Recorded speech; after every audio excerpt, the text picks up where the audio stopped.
Hello. So Cinderella is one of my favorite characters of all time and has created some of my favorite movies ever. So I wanted to make a video and just kind of gush about my favorite movie versions of the Cinderella story. And my three favorite versions are Disney's animated Cinderella, Disney's live action remake Cinderella, and Ever After. And what I want to do in this video is basically just talk about different points in these movies that are similar and different, just kind of compare and analyze and talk about how awesome these three movies are. First, let's talk about the character of Cinderella and who she is. So the animated Cinderella, her main characteristics are her optimism, her positivity, and her kindness.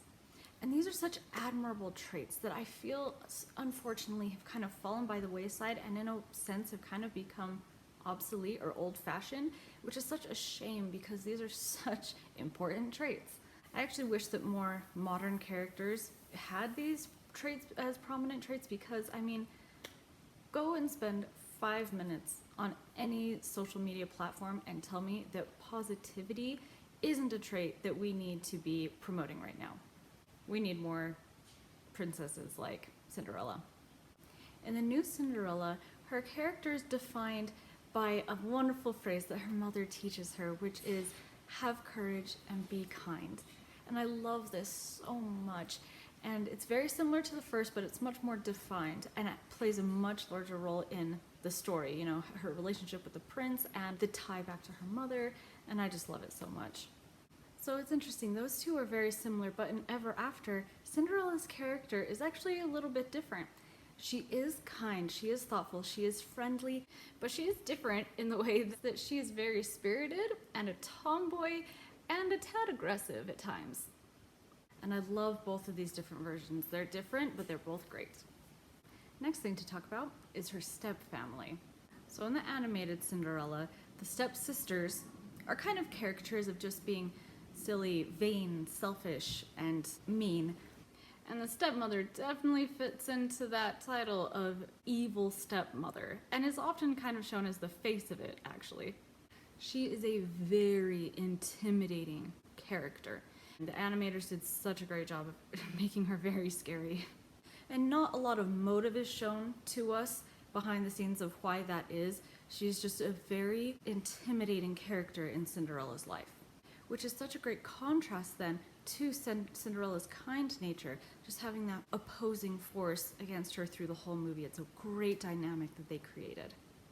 And that new Cinderella is very similar. The two stepsisters are ditzy, dumb, kind of clueless, and the stepmother again is very wicked, but I do like how they gave her that little bit of backstory. Often I'm kind of opposed to all that backstory they give the villains and side characters because I don't feel like it's necessary, it just muddles the movie, but I kind of like it in this instance. I like how they gave her that little bit of explanation to kind of tell us why she is the way she is. It's not excusing her actions, but it's helping us to understand and kind of empathize a little bit with why she's doing what she's doing, and I like that. And in Ever After, the stepmom isn't really painted as being wicked. She's just hardened and tough and mean. She is, again, an opposing force to Danielle, but not so stereotypically evil. And I really like the scene at the beginning of the movie where it shows her father dying, and there's just a moment where while he's on the ground, he goes from looking at the Baroness to looking at Danielle and telling her that he loves her. Kind of just pushing his new wife to the side.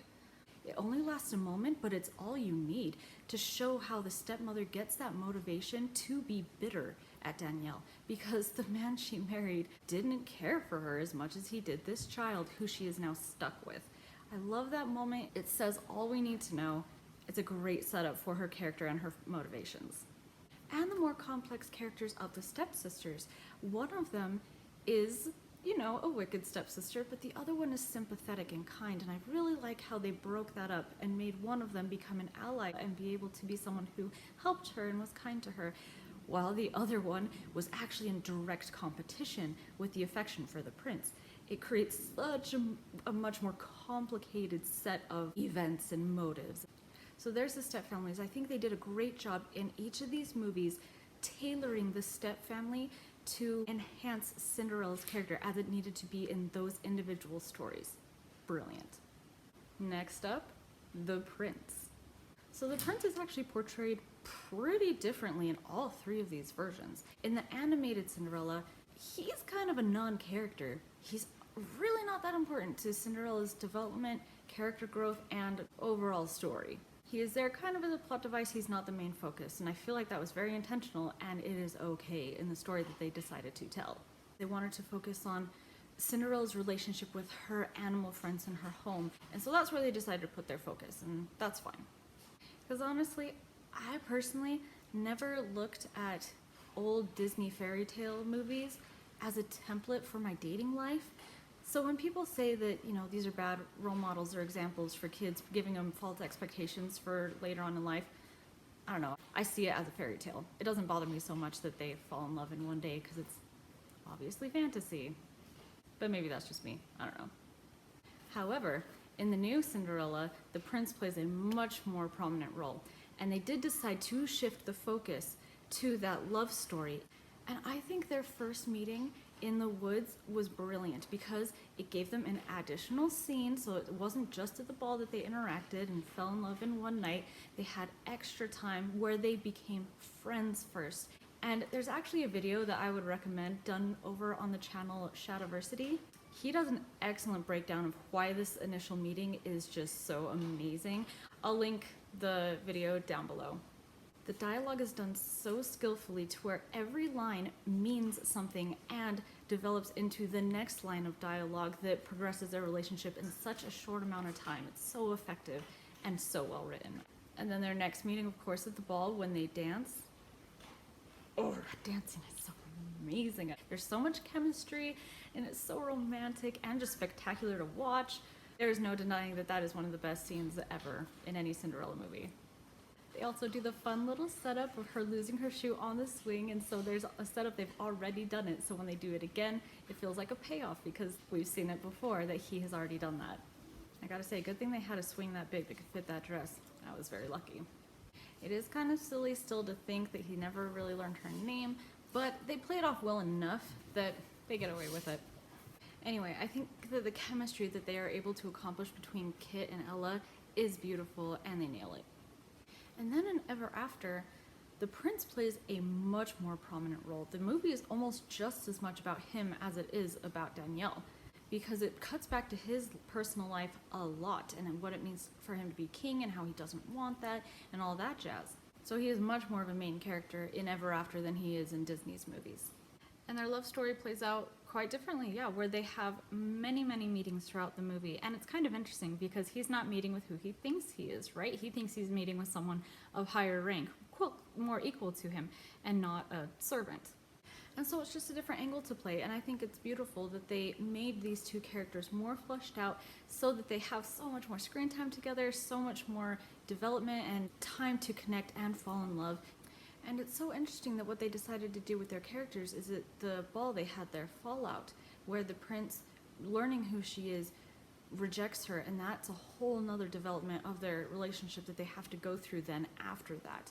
It's just such a much more complicated dynamic and relationship, which is very fascinating, and that's definitely what the movie chooses to focus on. Next thing I'm going to talk about is the big question that everyone always asks of this movie, which is, why didn't Cinderella just leave? Because she's in this abusive household and people don't understand why she didn't just remove herself from this awful situation. And I think there's actually a very interesting and complicated answer to that I wish more people appreciated, which was Cinderella was being abused and was trapped inside this home. While Cinderella was abused, humiliated, and finally forced to become a servant in her own house. Now, I am not a victim of abuse. I cannot speak from personal experience, but I have read and listened to many first-hand accounts, and something that nearly all of them had in common is that the way they were able to escape their situation was with help from the outside. They needed someone to help them. They needed somewhere to go. And if you look at the animated Cinderella, she had no outside help. her father died when she was a child, and so she was stuck at home. She never was an adult to be able to go out for herself. And in the movie, if you pay attention, she never leaves the premise. The only time she ever leaves her home is when she goes to the ball. We never see her going to a market. We never see her going anywhere. So she doesn't have any relationships outside of the home. And I'm seriously doubting that she's getting any kind of pay from her stepfamily, so she doesn't have any money or means to be able to go out and take care of herself. She doesn't have anywhere that she'd be able to rent or buy. I guess she could try and risk it being homeless and see how that goes, but I seriously doubt she would want to try that. So I think it's a very unfair accusation when people think, why didn't she just leave this abusive household? It's much more complicated than that, and you should feel sorry that she can't, and feel proud that she's able to thrive and survive in the situation that she's stuck in. It's so admirable, and I really wish that she got more credit for that, and sympathy for her situation. Now, the other two movies are a little bit different, though. She is an adult, and so she probably has a few more options to leave if she wanted to. And we do see her leaving the house quite a bit, and we actually see her talking friendly with other people outside of her house. So it kind of seems like she probably could find a way to leave if she wanted to. But what they do to make it so she logically stays at home is they give her a personal tie to the physical house. And that is told to us in one line that she gives to someone who I'm assuming is a friend. Why do you stay there when they treat you so? Because I made my mother and father a promise to cherish the place. We were so happy. They loved our house, and now that they're gone, I love it for them. I do think that that is strong enough of an argument for me to buy and for me to accept that she doesn't want to leave, that she has a very emotional tie to that house, and so she's not going to leave. Like, okay, I'll go with that. And it's kind of the same story for Ever After as well, where the house is very special to her and the possession. She's constantly talking about her father's books, her father's things, and they are very important to her because it ties her back to her father. And another reason it makes sense she wouldn't want to leave is because there are other servants there at the home who she has basically made a family out of. She wouldn't want to leave them. They even make a whole point of bringing another member back because they are so tight-knit and care for each other. So that's kind of a stronger argument to me, is she does have a family at that home that she's not going to abandon. So all of those reasons to me are very valid reasons why she wouldn't leave her home. So when people make that argument of why didn't she just leave, I feel like there are very good reasons that people should acknowledge and look into. But let's talk for a moment about how she does get away. So in the animated Cinderella, there are two big elements that contribute to her being able to leave. One is the fairy godmother, of course, who gives her the resources to be able to get out of the home and be able to go to the ball. And I'm actually going to refer a video real quick right here. It's called Stop Blaming the Victim. I'll link it down below, that really expounds on Cinderella's character in general, but also talks about the fairy godmother and the role that she plays. It's beautiful. I'm going to recommend that, and I'll link it down below. And then the second element is her friends that she has made there at her house, her animal friends.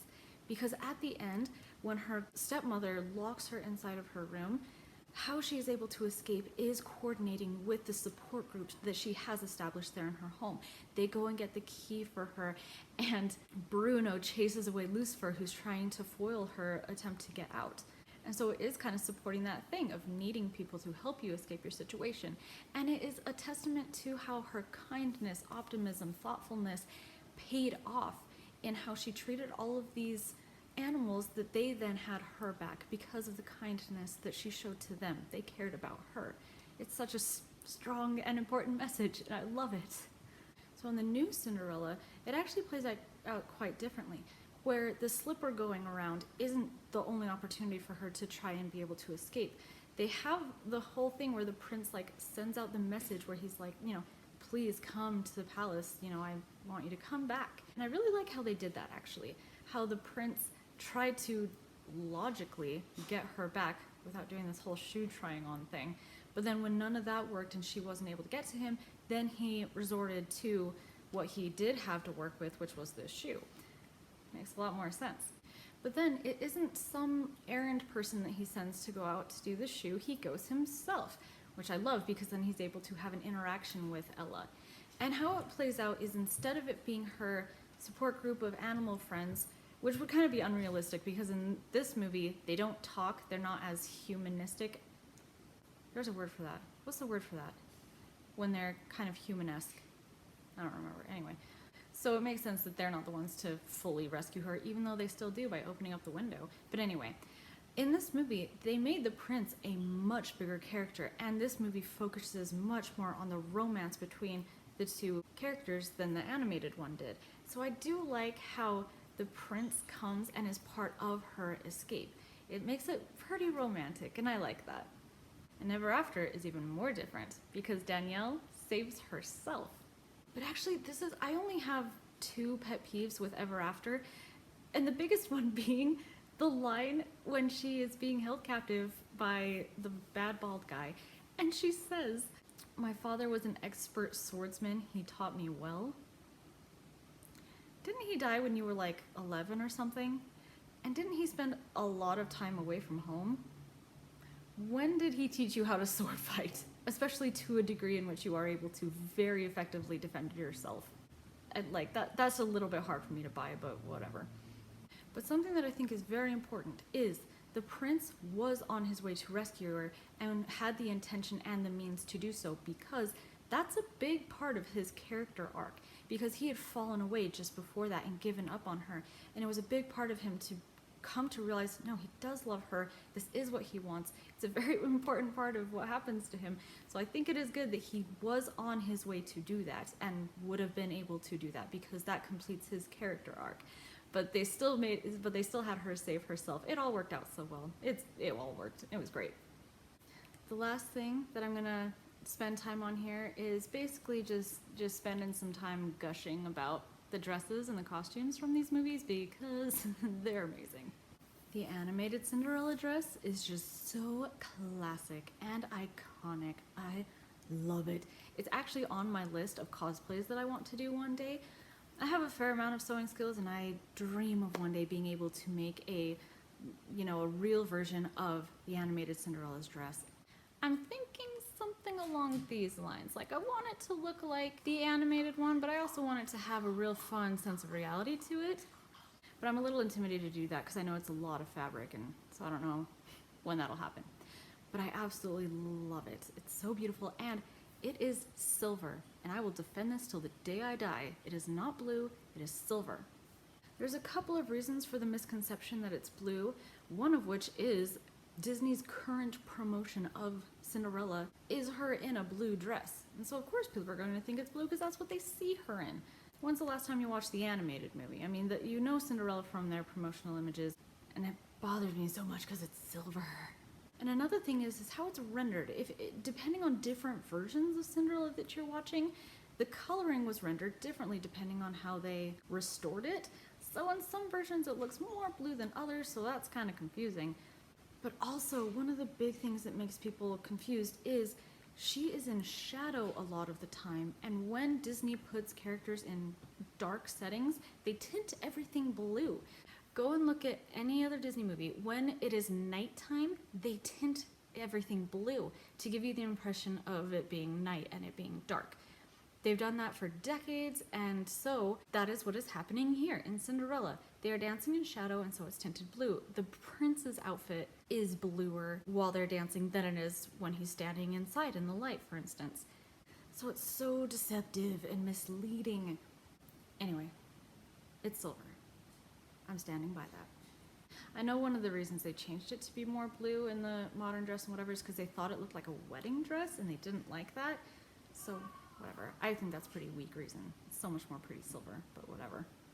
Then in the new Cinderella movie, I love this dress so much. The world loves this dress so much.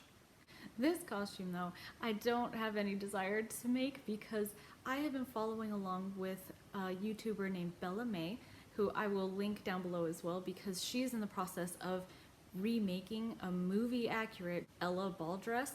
And watching her make it is both inspiring and just overwhelming because of what an intense process it is.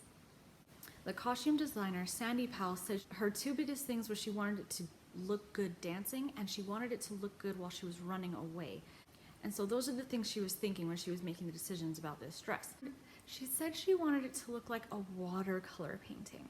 And so that's why you can see all different colors rippling through it. There's teal, there's purple, there's blue, there's an iridescent nylon that's just pearly underneath all of that shimmering through as well. So you get so many different hues, and it gives it an incredible amount of depth. And something that I do want to talk about and bring up is how little Lily James's waist is. Because I know when the movie came out, it was a huge point of controversy because of how tiny it was. And yes, it is obvious that there is waist reduction going on. But something that people don't really think about is that a huge part of it is optical illusion. The dress being so big and the shoulder being so wide makes the waist look way smaller. Like, look at these two pictures. It's the exact same picture, but in one of them, I photoshopped the shoulder piece out and the dress to be much smaller. And you can see how the waist doesn't look as tiny.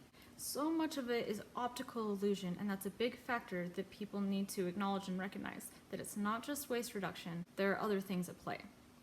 But you know what's interesting? This is obviously a very fantasy world when it comes to the costumes, but Cinderella's dress kind of looks like it's inspired by some of the evening gowns that you see in the 1860s-ish. They were very, very wide, and the shoulder design would go out very wide for the purpose of it making the waist look tiny. This is something people have done in history, and they're just using that trick here in the movie. I think that's fun. So I adore that dress, and it played so well into the costumes and theme of the whole movie, where this is inspired. It was meant to look like it's set in the 19th century, but it obviously has a very fantasy inspiration to it. And Sandy Powell said she wanted it to look like this movie was made in like the 1940s and 50s, and that definitely comes out, especially in some of the stepmothers' outfits. And I love how they did that because it gave them much more creative freedom to be able to play around, use bright colors and different designs, because it just makes it so much more engaging and stunning to watch and really draws you in. I loved the costumes in the new Cinderella. But Ever After went in a very different direction. You can tell they based it much more in a historical setting. This movie starts out with a descendant of Danielle's correcting the Grimm brothers and telling them how the story of Cinderella actually was in reality. So they are trying to make you believe that this story really happened. And that's evident in the fact that there is no fairy godmother, there is no magic. It's meant to be much more real. And from what I was able to gather online, it looks like the costumes that are used in this movie are set in the 16th century. And from what I was able to tell, it looks like it's early 16th century. But it's kind of interesting because a lot of the fashion in there seems to be inspired more by Italian fashion than it is French fashion. I'm gonna guess that they did that just because they liked the look of it better. And some of the designs are kind of fantasy. They're not exactly historical, but some things that I so appreciate is them just doing like historical closures on the clothing that just makes it look so much more authentic. And Danielle's ball dress, ugh, I am so in love with it.